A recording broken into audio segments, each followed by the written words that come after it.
another day of social distancing. Hope that you, your family, friends, and loved ones are doing well, staying safe, getting vaccinated. And I'm going to talk about a topic that, even though on the surface it seems like it should be something easy to talk about, it's not. So the title of my video is, How Has Lupus Changed Me? It's changed me in a lot of ways. Let me start with something that may not be obvious, because if you watch my videos from the beginning, you probably see a lot of similarities in the videos, just sort of down and out. And I would say, for the most part, that's what I have been and what I am. Before lupus, I wasn't a very serious person at all. I can make people laugh all the time. I was a clown. You know how they say,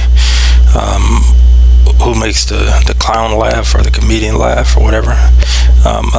I had a very, very strong sense of humor, but I was very aware of it, and I wouldn't overuse it. So if I saw the situation didn't warrant being funny, I wouldn't be funny. I'm attuned to people's feelings, their emotions, and kind of gauge it based off of that. But before being diagnosed with lupus, I could be funny pretty much all the time. And now that I've been living with this thing for 2 years, it's kind of hard to find that. There are moments when I could just be that person, be my. I wouldn't even say that was myself. It was just I lacked the seriousness that I think I have now as a result of having lupus. So that could be a benefit, actually, of being diagnosed with lupus. But that was definitely one of the things that I lost after being diagnosed with lupus. Now, the other thing that has changed, since being diagnosed with lupus, I would say, is less fear of the healthcare industry. There are so many things that goes on there that, now that I look back, I say, man, how in the world was I able to get over that fear? And really, I didn't have a choice, because by the time I had been diagnosed with lupus, I went from about 190 pounds to 145 pounds. I think the last time I weighed myself before I knew what my weight was at 195, maybe even closer to 200, I think, and then just drop weight fast, like in a period of months. I had lost about 50 pounds or more, and ended up in the hospital, and I wasn't able to hold down food or in liquids. I knew that's when it was bad, when I couldn't hold down even water, a small thing, water, and ended up in the hospital. But I was so scared, going to the ER by myself, getting IV fluids for the first time, and having them do all these blood tests, urinalysis, and all these things, throwing terminology at me that I had no idea what they were talking about, give me all these tests, EKGs, MRIs, CT scans, all this stuff, and thoracentesis, having fluid taken out of my lungs and all that stuff. And it's like, okay, being placed on high flow oxygen, all that stuff happened in a month. That was in May of 2019, and I can't tell you how scared I was. I remember laying in bed at night and having I'm sorry, I forget their professional names, maybe phlebotomist, that come in and draw your blood, and they would come in every 2-3 hours, and then I would have respiratory therapists come in every 2-3 hours and give me this treatment to try to help my lungs improve. And it was very rough. And on top of that, after getting out, having to get the bill. Let me actually go back.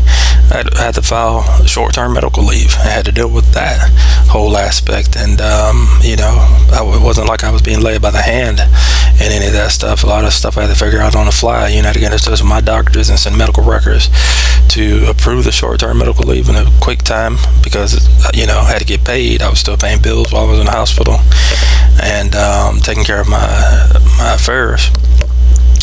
And so anyway, I'm less intimidated by it.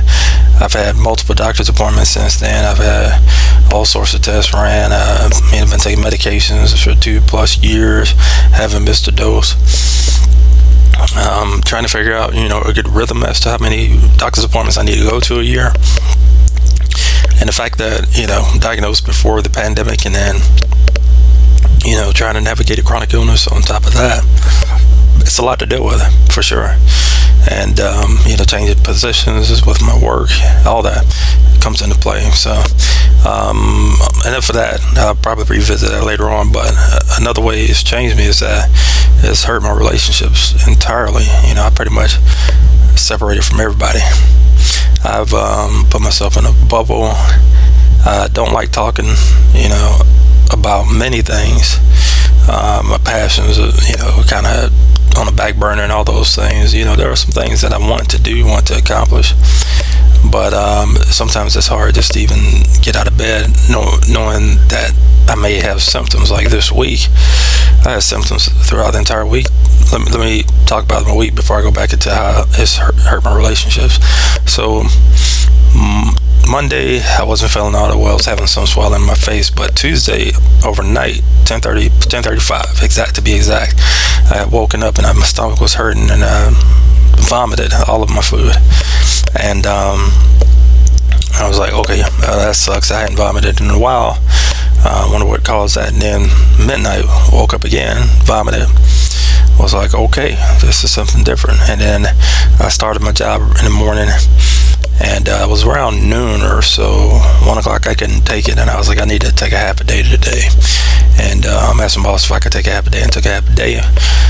Laid down, was able to eat a little bit, but my throat was hurting, and it just kept getting worse. I was like, okay. And then Thursday, my voice was gone completely. I couldn't talk. I had a lot of pain in my throat, and I was able to work that day, but wasn't able to talk to anybody. I had to do everything pretty much by email, which sucked. And then Friday came around, and I was feeling okay. Yeah, I'm gonna keep down here because I am tired. But yeah, so Friday it got a little bit better. My hands are hurting, dealing with arthritis and stuff. But those type of things I don't like talking about with anybody throughout the week, because it seems like a burden for them, and it's like, what can they do except for listen? And maybe that's something I need to do more, is talk about those things. I don't know. It may help them, for all I know. I apologize, this video might be long. If it is, if you just want to stop watching, that's fine. I get it. I'm just kind of talking about some of the things that has happened to me since being diagnosed with this illness. So part of that is being isolated, and where I feel most comfortable now is just being by myself, being totally alone, because when I'm going through the very dark moments, when I'm in a lot of pain, like even this morning, I'm in, if I had to put it on a scale of 1 to 10, I'd probably say a 6 or a 7, which, I say that now, that's actually relatively high. I don't take pain medications, but, being isolated and just reading my books, focus on these exams, getting that done, it gives me something to work towards and to be able to accomplish. And that's cool, that's good and all, but ultimately it's like, but what does that even matter? So I was reading the Bible earlier. I was reading Ecclesiastes, and it's like, well, why does it matter? Everything's all meaningless. And I kind of had that thought, but isolation, I don't know, it can't be good. I think what helps too is like, we got the pandemic, so being isolated isn't unusual now. It's like sort of, people are doing it more as a result of this. And I could be, I don't think I'm built for isolation, but I've gotten accustomed to it. Just not letting people too close so that they see the mess that I'm dealing with, because it just feels like I'm explaining the same thing every day over and over again, and not getting results out of it. So being isolated is one of the things. So how has lupus changed me? I think in some ways it's made me a stronger person. A lot of things I would think about and not act upon, I'm starting to definitely act upon them now, especially like my finances. So for years, I've been good at tracking my expenses and thinking that I was budgeting, but I wasn't. This year, actually in May, when I got in touch with Brad from ZeroDebtCoach.com, and the first thing we had to do besides build an emergency fund was build a budget. And I was so intimidated by budgeting. I think I tried it before, maybe looked at resources before. I was like, you need to allocate 10% to this, 5% to this, and all that. And I think I had some motivation, but I didn't have full motivation. I wasn't committed to making that drastic change until now, where it's like, okay, I really have to do this because, for one thing, I want to get out of debt. But the second thing is I want to stay out of debt, and then I want to be able to help others do the same thing, because debt can be a vicious cycle. And a big part of my debt, unfortunately, is the student loan. That's 50% of my debt right there, and if I can get that off my back, that'd be huge in itself. So in some regards, Lupus has made me a little bit stronger. I wish I didn't have to become stronger because of this, but that's part of it. And then I will say, I'm going to wrap it up, but lastly, the thing that having lupus has done for me is give me a sense of urgency, because I definitely feel like a big part of my life has accelerated. Being an adult, being in my 40s, it feels like I just need to speed up on certain things that I've been kind of putting off on the back burner. And like these exams that I'm doing, I could have took these years ago, but partly because of the pandemic, but a lot of it has to do with lupus. Feeling a little bit rushed to be able to get these things done, and some of the bigger goals I want to accomplish, and to be able to help others out, which I can't discuss that now in this video, but it's definitely something that's in the works. It's definitely a passion project that I'm going to work on and get it done sooner rather than later, as opposed to just talk. My jazz band teacher in college, he used to always say talk is cheap, and I get that talk is cheap, and he also used to say less is more. Talk is cheap, less is more. Maybe his sayings were in 3. Maybe that's the thing I just figured out. I'm just kidding, but those things stuck. It's been 20 years since I've heard that, and I recall that pretty much on a daily basis when I'm doing my work, when I'm doing everything that I do. Is that the proof is in the pudding. Okay, that's enough of that cliche stuff. I need to stop with that. But if you made it this far, congratulations.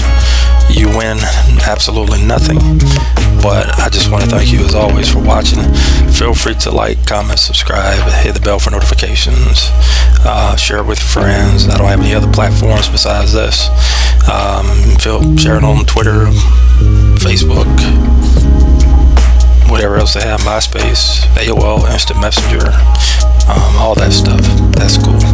All right, you take care. I'll see you in the next video. Bye.